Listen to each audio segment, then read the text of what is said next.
বন্ধুরা, আজকে তোমাদেরকে শেখাবো কি করে পাস্তা তৈরি করতে হয়। এর জন্য একটা বাসনে পরিমাণ মতো জল দিয়ে দিলাম।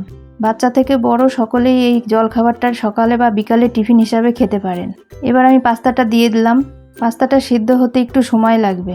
একটু লবণ দিয়ে দিলে তাড়াতাড়ি সিদ্ধ হয়ে যাবে। একটা খুন্তি দিয়ে ঘাটিয়ে দিব।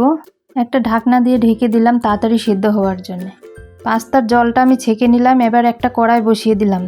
কড়াইয়ে তেল দিয়ে দিয়েছি। আমি এখানে সরষের তেল ব্যবহার করছি, আপনারা চাইলে সাদা তেলও ব্যবহার করতে পারেন। সরষের তেল শরীরের পক্ষে খাওয়া ভালো সাদা তেলের চাইতে। তেলটা গরম হচ্ছে কিনা আমি দেখার জন্য হাত দিয়ে একটু চেক করে নিলাম। তেলটা দেখুন গরম হচ্ছে।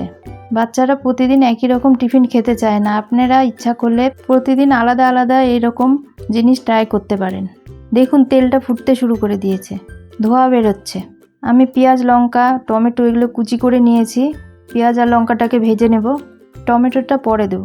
পেঁয়াজটা কিছুক্ষণ ভেজে লাল করে নেব। এবার আমি আলুটা দিয়ে দেব। এগুলো একসঙ্গে একটু ভাজতে হবে।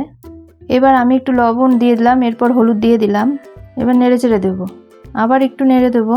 টমেটো সিদ্ধ হতে বেশিক্ষণ সময় লাগে না, টমেটোটাও সিদ্ধ হয়ে গেছে। আবার একটু নেড়ে দেবো। এবার সিদ্ধ করে রাখা পাস্তাটা দিয়ে দেবো। এবার ভালো করে পাস্তা সহকারে নেড়ে দেবো। আমি একটু গন্ধের জন্য গরম মশলা গুঁড়ো দিয়ে দেব। আপনারা ইচ্ছা করলে নাও দিতে পারেন। একটু চিনি দিয়ে দেব, খুব বেশি চিনি না, অল্প চিনি দিয়ে দেব।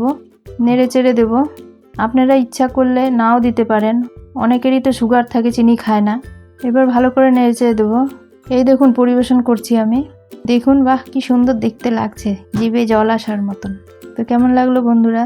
এরকম নতুন নতুন আরও ভিডিও পেতে এই চ্যানেলটাকে সাবস্ক্রাইব করবেন এবং কমেন্ট করে জানাবেন রেসিপিটা আপনাদের কেমন লাগলো।